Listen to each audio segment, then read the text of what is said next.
গল্পকথার আসরে আপনাদের সকলকেই স্বাগত। আজ শীর্ষেন্দু মুখোপাধ্যায়ের কলমে ওষুধ। উকিলবাবু এখনো আসেননি। মক্কেলরা বসে বসে মশা মারছে। দুর্গাপদ খুবই ধৈর্যশীল লোক। সে জানে বড় অফিসার, বড় ডাক্তার, বড় উকিল ধরলে ধৈর্য রাখতে হয়। যে যত বড় সে তত ঘোরাবে। দুর্গাপদ রাস্তা পেরিয়ে উল্টো দিকের পানের দোকানে গিয়ে লেমনেড চাইল। তেষ্টা পেয়ে আছে অনেকক্ষণ। উকিলবাবুর বাড়ির চাকরের কাছে জল চাইলে দিত নিশ্চয়ই, কিন্তু চাইতে কেমন ভয় ভয় আর লজ্জা লজ্জা করছিল তার। দোকানদার বুড়ো মানুষ। তার দোকানটাও তেমন কিছু বড় নয়, ছোটোখাটো গরিব গুরবদের দোকান। বিড়ি চাও আছে, পিলাপাতি, কালাপাতি, চমনবাহার, মোহিনী চর্দা দেওয়া পান পাবে। ক্যাপস্টান গোল্ড ফ্ল্যাগ চাও তাও মজুদ। কম দামি কোল্ড ড্রিঙ্কস রাখতে হয় বলে তাও রাখা, কিন্তু বেশি বায়নাক্কা হলে অন্য দোকান দেখতে হবে। বুড়ো তার লাল বাক্স খুলে বরফকে ঠান্ডা বোতল অনেক বেছে গুছিয়ে একটা বের করে হাতে ধরিয়ে দিয়ে বললে, এরকম ঠান্ডা হলে চলবে? অন্য মনস্ক দুর্গাপদ বলে, হ্যাঁ। লজেন্সের গন্ধওয়ালা ঠান্ডা মিষ্টি ঝাঁঝালো জলটা খেতে গিয়ে বুকের জামা ভিজে গেল দুর্গাপদর। কাগজের নল দিয়ে টেনে সে এসব খেতে পারে না। চুরুক চুরুক করে খাওয়া তার পছন্দ নয়। খঁত খঁত করে না গিললে তৃপ্তিটা পায় না। জলটা খেতে খেতে চেয়ে আছে উল্টো দিকের বাড়িটির দিকে। না, উকিলবাবু এখনো আসেনি। কতগুলো ব্যাপার আছে যা কেবল উকিল ডাক্তার অফিসাররাই জানে, আর কেউ জানে না। মুশকিলটা সেইখানেই। তার উপর দুর্গাপদ কোশমিনকালে মামলা মোকদ্দমা বা কোর্ট কাছারি করেননি। উকিলবাবু আগের দিন সাফ বলে দিয়েছেন, কেউ বিয়ে ভাঙতে চাইলে আটকানো কি যায়? কিছুদিন ঝুলিয়ে রাখতে পারি বড়জোর, আর যা তো বেশ ভালো মাসোহারার ব্যবস্থাও করে দিতে পারি। সে এমন ব্যবস্থা যাতে বাচ্চাধনকে দ্বিতীয়বার বিয়ে করতে খুব ভাবনা চিন্তা করতে হবে। কিন্তু দুর্গাপদ তার জামাইকে খুব একটা অপছন্দ করেন না। লোকটা নরম সরম, ভদ্র, বিনয়ী, খরচে ধরনের। বরং তার মেয়ে লক্ষ্মীটাই ট্যাটান। বিয়ের আগে পাড়া জ্বালিয়েছে, বিয়ের পর বছর দুই যেতে না যেতেই বাপের বাড়িতে এসে খাদিমা হয়ে বসেছে। জামাই নিতে আসেনি। জামাইয়ের বদলে দিন 20 আগে জামাইয়ের পক্ষের এক উকিলের চিঠি এসেছে। জামাই ডিভোর্সের মামলা আনছে। তার মেয়ে লক্ষ্মীর তাতে কোনো ভাব লক্ষণ নেই। রেজিস্ট্রি করা খামটা খুলে চিঠিটা তেরছা নজরে পড়ে বারান্দায় ফেলে রেখে পা ছড়িয়ে উকুন বাজতে বসলো সরু চিরুনি দিয়ে। বাতাসে উড়ে উড়ে ঘুড়ির মতো লাট খেয়ে চিঠিটা করুণ মুখে এসে উঠোনে দুর্গাপদর পায়ের পাতায় লেগে রইল। দুর্গাপদ উঠানে বসে একটা ভাঙা মিটসেফের ডালার কবজা লাগাচ্ছিল। ইংরেজিতে লেখা চিঠিটা বুঝতে একটু দেরি হলো বটে, কিন্তু অবশেষে বুঝলো এবং মাথাটা তখনই একটা পাক মারল জোরে। জামাই বাবাজি যে লোক খুব খারাপ নয় তা জানে বলে দুর্গাপদ কটমট করে তাকালো মেয়ের দিকে। কিন্তু এসবের তোয়াক্কা টোকা ইদানিং আর কাজ হয় না, কোনোদিন হতো না। বলি ব্যাপারটা কি শুনছিস? হুঙ্কার দিল দুর্গাপদ। লক্ষ্মী সূক্ষ্ম চিরুনিতে উঠে আসা চুলের গোছা আলোয় তুলে উকুন খুঁজতে খুঁজতে নির্বিকার গলায় বলে, দেখলে তো, আবার জিজ্ঞেস করছো কেন? দুর্গাপদ বুঝল পুরুষকারে কাজ হবে না। গলা নরম করে বলল, স্বামী স্ত্রীর ঝগড়া হয় সে তো দিন রাত্রির মতন সত্য, তা বলে উকিলের চিঠি কেন? তেমন কি হলো তোদের? লক্ষ্মীর মা ঘরেই ছিল, বড়ে কুঁদুলি মেয়ে ছেলে। সেখান থেকে গলা তুলে জিজ্ঞেস করলো, কে উকিলের চিঠি দিল আবার? নবীন। হাল ছেড়ে দুর্গাপদ বলে, জামাই? তবে আর কে নবীন আছে? লক্ষ্মীর মা কিছু মোটা সোটা, ফর্সা গোলগাল প্রতিমার মতো চেহারা, বড় বড় চোখে রক্ত হিম করা দৃষ্টিতে চাইতে পারে। দুর্গাপদর প্রাণ এই চোখের সামনে ভারী ধরফর করে ওঠে। ইংরেজি জানে না, তবুও উঠোনে নেমে এসে চিঠিখানা হাতে নিয়ে একটু ঠান্ডা চোখে চেয়ে রইল সেটার দিকে। তারপর দুর্গাপদকে জিজ্ঞেস করলো, ডিভোর্স করবে নাকি? তাই তো লিখেছে। করলেই হলো, আইন নেই। ডিভোর্সের কথা তো আইনেই আছে। তোমার কথা, ডিভোর্স হলো বেআইনি ব্যাপার। কেউ ডিভোর্স করে সে জানতে পারলে পুলিশ ধরে নিয়ে যায়, জেল হয়। লক্ষ্মীর মা তার বাপের বাড়ি থেকে যা যা শিখে এসেছে, তার উপরে আজ পর্যন্ত কেউ তাকে কিচ্ছু শেখাতে পারেনি। অনেক থেকে দুর্গাপদ আর সে চেষ্টা করে না। তবু বলল, জেলে দাওগে না, কে আটকাচ্ছে পুলিশে যেতে? লক্ষ্মীর মা বড় বড় চোখ করে তাকিয়ে কঠিন স্বরে বলল, আমি যাব পুলিশের কাছে? তবে তুমি পুরুষ মানুষ আছো কি করতে? এ নিয়ে যখন লক্ষ্মীর মার সঙ্গে তর্ক বিতর্ক চলছিল, তখন লক্ষ্মী ম্যাটিনিস হয়ে যাবে বলে রান্নাঘরে গিয়ে পান্তা ভাত খেতে বসল। লক্ষ্মীর মায়ের বাঁজা নাম ঘুচিয়ে ওই লক্ষ্মী জন্মেছিল, আর ছেলেপুলে হয়নি। একমাত্র সন্তান বলে আশকারা পেয়েছিল ঠিকই, কিন্তু সে দুর্গাপদর কাছে যতটা, তার চেয়ে ঢের বেশি তার মায়ের কাছে। সারাদিন মায়ে মেয়ে গলাগলি ভাব, গুজগুজ ফুসফুস। দুটো মেয়ে ছেলে একজোট, অন্য ধারে দুর্গাপদ এক পুরুষ। কি বা করবে? চোখের সামনেই মেয়েটা বকে গেল। লক্ষ্মীর সিনেমায় বেরিয়ে যাওয়ার পর লক্ষ্মীর মা দুর্গাপদকে বলল, জামাই খারাপ নয়, কিন্তু ওর বাড়ির লোকেরা হাড় জ্বালানি, সব কটাকে কোমরে দড়ি বেঁধে সদরে চালান দিয়ে আসবো। যাও।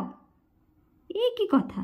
দেশে আইন নেই, কোর্ট কাছারি নেই, পুলিশ জেলখানা নেই, ডিভোর্স করলেই হলো। এসব ক্ষেত্রে পুলিশের কাছে গিয়ে লাভ নেই দুর্গাপদ জানে, কিন্তু কোথায় যেতে হয় তাও তার মাথায় আসে না। সে তেমন লেখাপড়া জানে না, খুব ভদ্র সমাজেরও লোক নয় সে। তবে ইলেকট্রিক মিস্ত্রি হিসেবে গায়েশপুর থেকে কাঁচরাপাড়া অবধি তার ফলাও প্র্যাকটিস।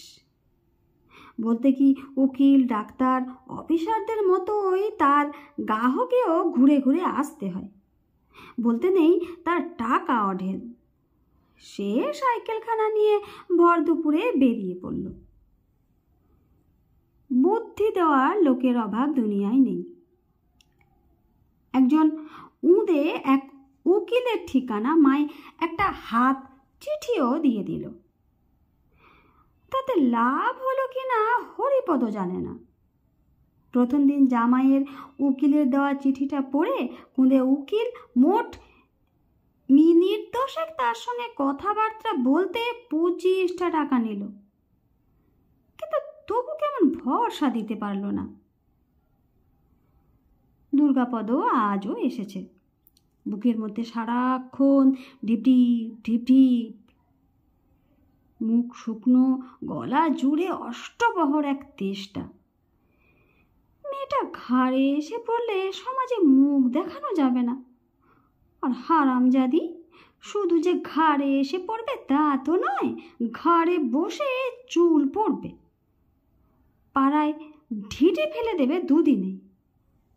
স্বভাব তো জানে দুর্গাপদ।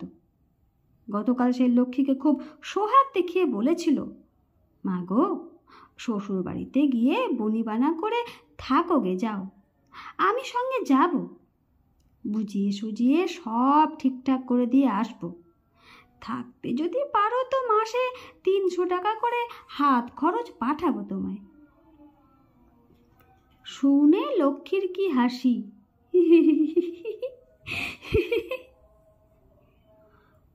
পা ছড়িয়ে দেওয়ালে ঠেস দিয়ে এলো চুলে বসেছিল।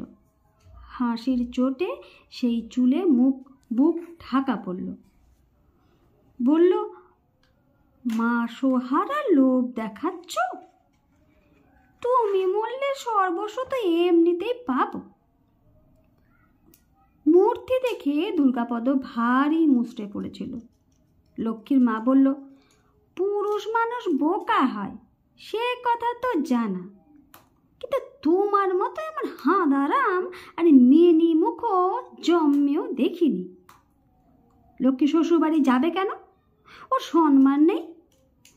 জামাইয়ের দেমাকে দিন শেষ হয়ে গেছে, তারা পায়ে ধরে নিতে এলেও যাবে না। এ বাড়িতে বাকি জীবন বসে বসে খাবে। মেয়েকে ফেল না। উকিল বাবুর গাড়ি এসে থামল। তাড়াহুড়ো দুর্গাপদ লেমনেডের দাম দিতে ভুলে গিয়ে রাস্তা পেরোতে যাচ্ছিল।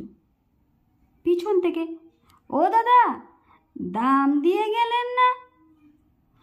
শুনে লজ্জা পেয়ে ফিরে এসে দাম মেটাতে গেলে বুড়ো দোকানদার মোলায়েম গলায় বলল, উকিল বাবুর এখন দেরি হবে, হাত পা ধোবেন, জল টল খাবেন, পাক্কা 1 ঘন্টা। রোজ দেখছি। আপনার নাম লেখানো আছে তো? দুর্গাপদ মাথা নেড়ে বলল, জনাষ্টেকের পর। তাহলে আরও 1.5 ঘন্টা ধরে নিন।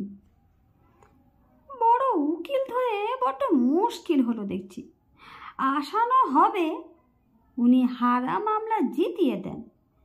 কত খুনিকে খালাস করেছেন। দুর্গাপদ বলল, কিন্তু আমারটা কিছু হলো না। আপনার মুশকিলটা কি? সে আছে, অনেক ঝামেলার ব্যাপার। জামাই ডিভোর্স চাইছে। বলে বুড়ো মুখে কুলু পাটল। দুর্গাপদ লেমনেডের দাম দিয়ে রাস্তা পেরিয়ে এসে উকিলবাবুর বাইরের ঘরে আরও 30 লোকের মধ্যে ঠাসাঠাসি হয়ে বসে থাকে। 2.5 ঘন্টা বসতে হবে। ঘরটায় বিড়ি আর সিগারেটের ধোঁয়ায় ধোঁয়াক্কার। শোনা গেল উকিলবাবু এখনও চেম্বারে আসেননি, জল খাচ্ছেন বোধ হয়। গুটি গুটি আরও মক্কেল আসছে। ঝাড়া 3 ঘন্টা। হাঁটু ব্যথা হলো, মাজা ধরে গেল, হাই উঠতে লাগলো ঘন ঘন। তারপর ডাক এলো। ব্যস্ত বড় উকিলবাবু মক্কেলদের 1-2 বার দেখে মনে রাখতে পারেন না, তাই ফের পুরনো পরিচয় এবং বকেয়ার কথা বুঝিয়ে বলতে হয়। সব বুঝে উকিলবাবু হাসি হাসি মুখ করে বললেন, ভাঙন রুখতে চাইছেন তো? কিন্তু কি দিয়ে রুখবেন? আজ হোক কাল হোক এ ভাঙবে। আমরা ভাবের কথা বুঝি না, কেবল আইন বুঝি। কে কাকে ভালোবাসে বা বাসে না তা বিয়ে ভাঙা ভালো নয় বা কার ভালো, এসব নীতিকথা ভাবের কথা। আইন তার তোয়াক্কা করে না।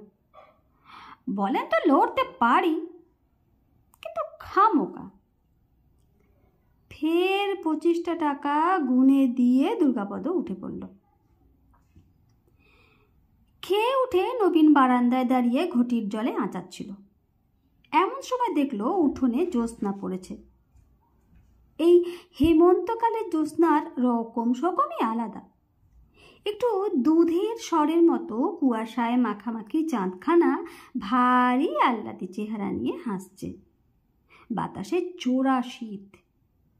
উঠোনে বসে থাকা ঘেউ কুকুরটা এটো খেতে খেতে ভ্যাক ভ্যাক করে ডেকে উঠল।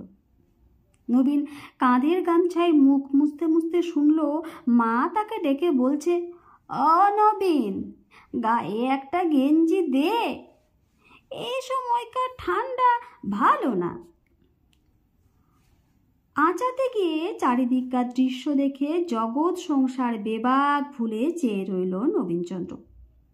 ঘটিতে আঙ্গুলের টোকা মেরে মৃদু স্বরে একটা গানও গেয়ে ফেলল। সেনা না মারো না মারো পিচকারি।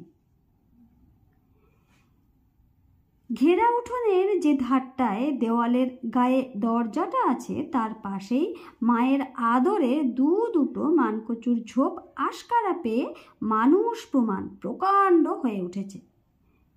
একখানা পাতা ডবল সাইজের কুলোকেও হার মানায়। কুকুরটা ভ্যাক ভ্যাক করে সেই দিকে বারবার ছুটে গিয়ে ফের লেজ নামিয়ে চলে আসছে। নবীনের মুখের দিকে চেয়ে কি যেন বোঝার চেষ্টা করল। নবীন গান থামিয়ে বলে, কে? কচু পাতার আড়ালে কপাটের গায়ে লেগে থাকা ছায়ামূর্তি বলে উঠল, আমি হে নবীন, কথা ছিল। আচাচ্ছিলে বলে ডাকিনি, বিষম খেতে পারো তো? অক্ষয় উকিলের হয়ে এসেছে। আজকাল বড় আলতু ফালতু কথা বলে, মানে হয় না। নবীন উঠোন পেরিয়ে বাইরের ঘরে গিয়ে বাতি জেলে বলে, আসুন। বিবর্ণ একটা শাল জড়ানো বুড়োটে লোকটা খুব আত্মবিশ্বাসের সঙ্গে চেয়ারে বসে ঠ্যাং তুলে ফেলল। বলল, ডিভোর্সের মামলা বড় সোজা নয় হে। নবীন ভ্রু কুঁচকে বলল, ও পক্ষ কোনো জবাব দিয়েছে? জবাব এত টপ করে দেবে? ও তো সোজা নাকি? যা যা আমি দিয়েছি তার জবাব ভেবে বের করে মুসাবিদা করতে দুধে উকিলের কাল ঘাম ছুটে যাবে। তবে এও ঠিক কথা, ডিভোর্স জিনিসটা অত সহজ নয়।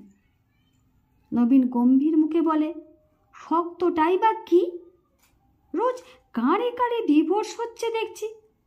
আরে না, সরকার ডিভোর্স জিনিসটা পছন্দ করে না। আইনের অনেক ফ্যাঁকড়া আছে। যা হোক, সে নিয়ে আমি ভাববো, তুমি নিশ্চিন্তে থাকো। খরচাপাতি কিছু দেবে নাকি আজ? খরচা আবার কি? নবীন অবাক হয়ে বলল, এখনো মোকদ্দমাই শুরু হয়নি। আছে আছে, মোকদ্দমা শুরু হয়নি বলে কি উকিলের বসে থাকলে চলে? আইনের পাহাড় প্রমাণ বই ঘাটতে হচ্ছে না? এই যে মাঝে মাঝে এসে খবর দিচ্ছি, এর জন্য তো কিছু পাওনা হয় বাপু। মহেশ উকিলের সঙ্গে বাজার দর নিয়ে কথা বলতে গেলে পর্যন্ত ফিস চায়। নবীন বেজার হলো, তবে বলল, ঠিক আছে, কাল সকালে কারখানায় যাওয়ার সময় 2 টাকা নিয়ে যাবেন খন। মোকদ্দমাটা বুঝছেন কেমন? অক্ষয় শালটা খুলে ঘুরিয়ে ঘুরিয়ে হাওয়া খেতে খেতে বলে, সোজা নয়। তোমার বউ বাগড়া দিতে পারে, তারও অনেক পয়েন্ট আছে। সবচেয়ে মুশকিল হলো মাসোহারা নিয়ে। নবীন ভেঁকিয়ে উঠে বলল, মাসোহারাই যদি দেব তবে আর উকিলকে খাওয়াচ্ছি কেন? সান্ত্বনা দিয়ে উকিল বলে, সেই নিয়েই তো ভাবছি, ওরা কি কি পয়েন্ট দেবে আর আমাদেরই বা কি কি পয়েন্ট আছে, সেসব গুছিয়ে ভাবতে হচ্ছে। তোমার বউ যদি বলে যে শ্বশুর বাড়িতে তার উপর খুব অত্যাচার হতো, অত্যাচার আবার কি, মা বুড়ি একটু ফিচফিচ করতো, তা অমন সব বুড়ি করে। ভারী বেয়ারা মেয়ে ছেলে, কাউকে গ্রাহ্য করতো না, উল্টে মুখ করতো। বিনা পারমিশনে সিনেমায় যেত। যেসব বাড়ির সঙ্গে আমাদের ঝগড়া, সেই সব বাড়িতে গিয়ে আমাদের নিন্দে করে আসতো। মারধর করা হয়নি তো, কোশমিন কালেও না, বরং ওই উল্টে আমার হাত খিমচে দিয়েছিল, একবার কামড়েও দেয়। আমি একটা শর্টকাট মেরেছি হয়তো, তাকে মারধর বলে না। চরিত্র দোষ ছিল কি, থাকলে একটু সুবিধে হয়, ডিভোর্সের বদলে অ্যানালমেন্ট পেয়ে যাব, মাসও হারা দিতে হবে না। ছিল কি আর না, তবে সেসব খোঁজ আর কে নিয়েছে? অক্ষয় উকিল উঠতে উঠতে বলে, কোন পয়েন্ট টিকবে কোনটা টিকবে না বলা শক্ত, ভাবতে হবে। তুমি বরং কাল 4টে টাকায় দিয়ে যেও। জ্বলন্ত চোখে নবীন চেয়েছিল। অক্ষয় উকিলের আসল রোজগার হলো জামিন দেওয়া। সস্তা হয় বলে নবীন ধরেছে, কিন্তু এখন ভারী সন্দেহ হচ্ছে যে লোকটা এজলাসে দাঁড়িয়ে সব গুলিয়ে না ফেলে। জ্যোৎস্নাটা আর তেমন ভালো বলে মনে হলো না নবীনের, গলায় গানও এলো না। নিজের বিবাহিত জীবনের ভুল ভ্রান্তিগুলো মনে হয়ে খুব আফসোস হচ্ছে। মেয়ে ছেলেটাকে সে চিরটা কাল প্রশ্রয় দিয়েছে, উচিত ছিল ধরে আগা পস্তালা ধোলাই দেওয়া, তাহলে হাতের সুখের একটা স্মৃতি থাকতো। এখন দাঁত কিরমির করে মরা ছাড়া আর গতি নেই। আদালতে তো বড় জোর বিয়ে ভেঙে দেবে, তার বেশি তো কিছু করবে না। আইনে মারধরের নিয়ম নেই, কিন্তু থাকা উচিত ছিল। কাউকে কিছু না বলে লক্ষ্মী সটকে পড়েছিল। প্রথমে সবাই ধরে নিয়েছিল অন্য কারোর সঙ্গে ভেগেছে, পথে খবর এলো তা নয়, বাপের বাড়িতে গিয়ে উঠেছে।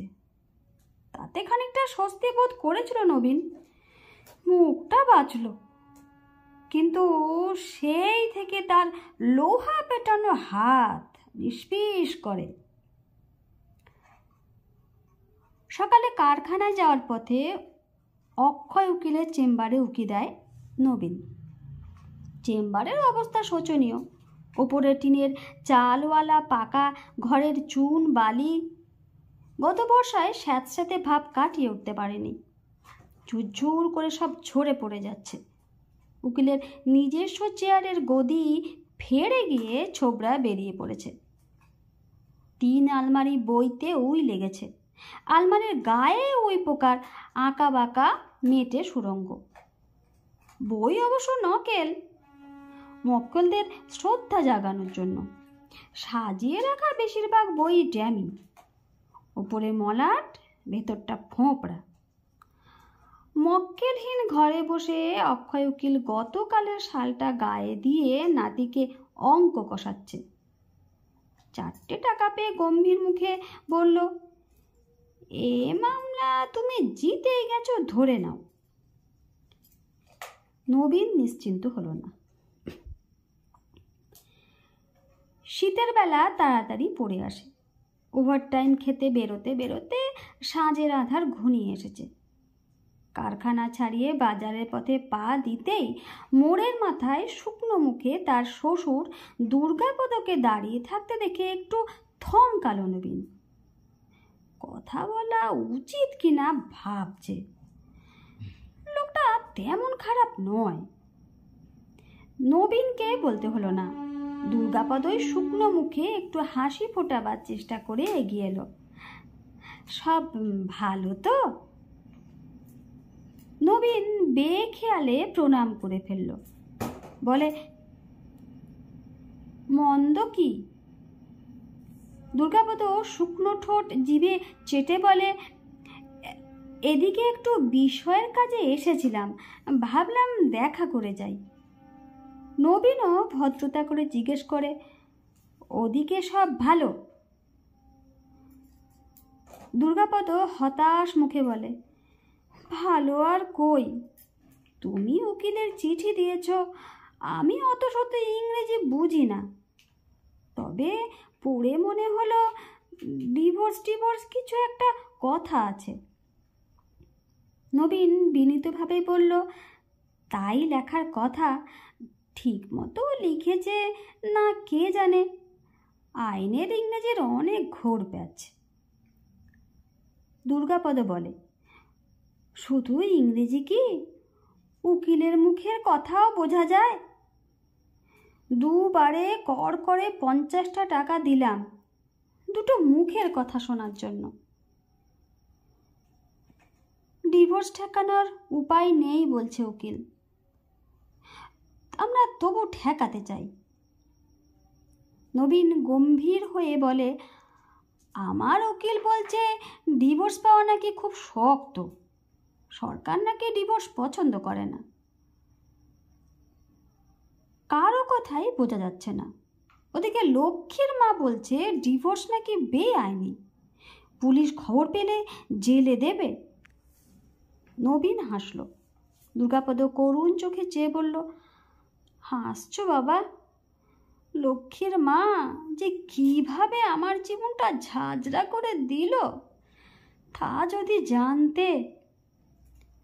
লোহা পেটানো শরীরটা গরম হয়ে গেল নবীনের মেনে মুখো শ্বশুরের কথা শুনে। ঝাঁঝি দিয়ে বলে উঠল, স্ট্রং হতে পারেন না? মেয়ে ছেলেকে দরকার হলে চুলের মুঠি ধরে কিলোতে হয়।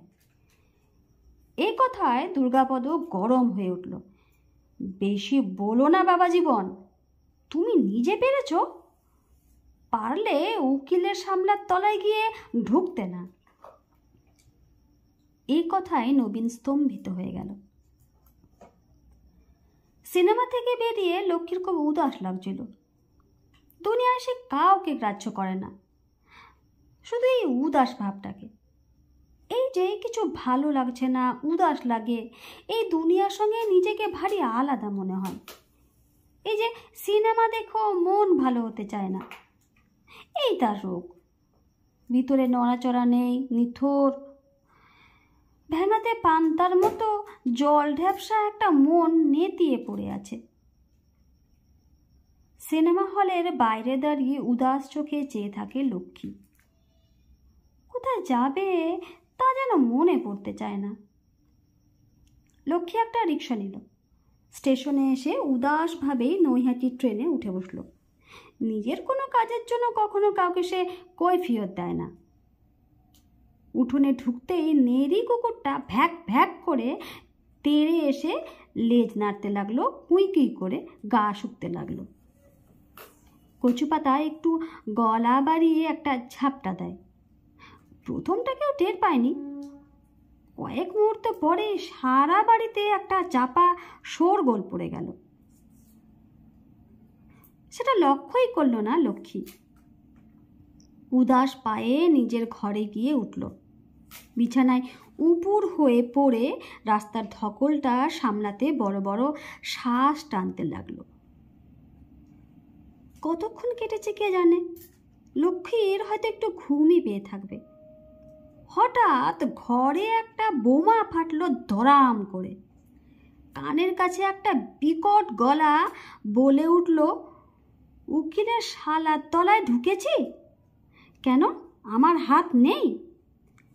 বলতে না বলতেই চুলের গোছায় ভীষণ এক হ্যাঁচকা টানে লক্ষ্মীর খাড়া হয়ে স্তম্ভিত শরীর দাঁড়িয়ে রইল।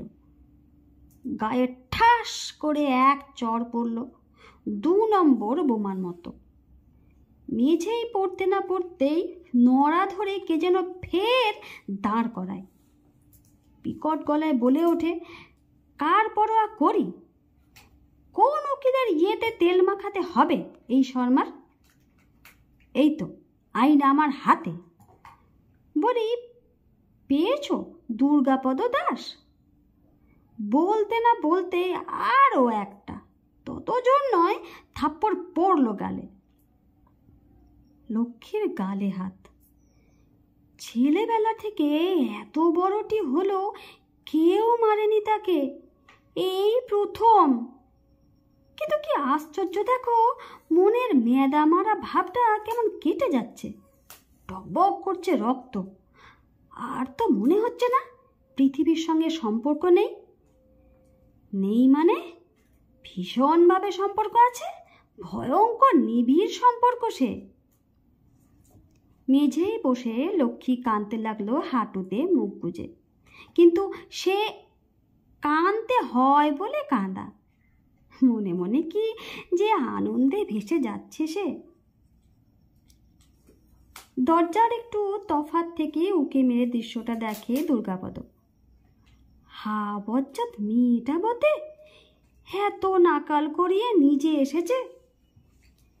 একমাত্র সন্তান মার খাচ্ছে বলে একটুও কষ্ট হলো না দুর্গাপদর। কিন্তু লোভীর মতো জুলজুল চোখে সে দৃশ্য দেখল। ঠিক এইরকমই দরকার কিছু লক্ষ্মীর মায়ের।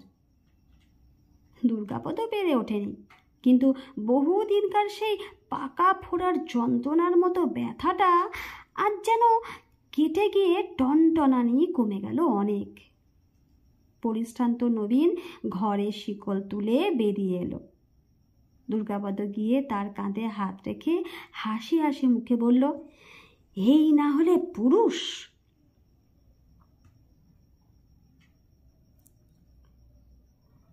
রাত্রিবেলা লক্ষ্মী নিজের হাতে পরিবেশন করে খাওয়াচ্ছিল বাবাকে। মার খেয়ে চোখ মুখ ফুলে গেছে, কিন্তু সেটা কিছু নয়। দুর্গাপদ লক্ষ্য করল লক্ষ্মীর চোখ দুখানায় আর সেই পাষণ্ডে চাউনি নেই, বেশ জমজম করছে মুখ চোখ। লক্ষ্মী বলল, বাবা, রাতটা থেকে যাও না কেন? নবীনও সায় দিল, রাত হয়েছে, যাওয়ার দরকারটা কি? দুর্গাপদ মাথা নেড়ে ম্লান মুখে বলে, ও বাবা, তোর মা কুরুক্ষেত্র করবে, তাহলে চিনিস তো। দুর্গাপদ জানে সকলের দ্বারা সব হয় না, নিয়তি কেন বাধ্যতে। নমস্কার।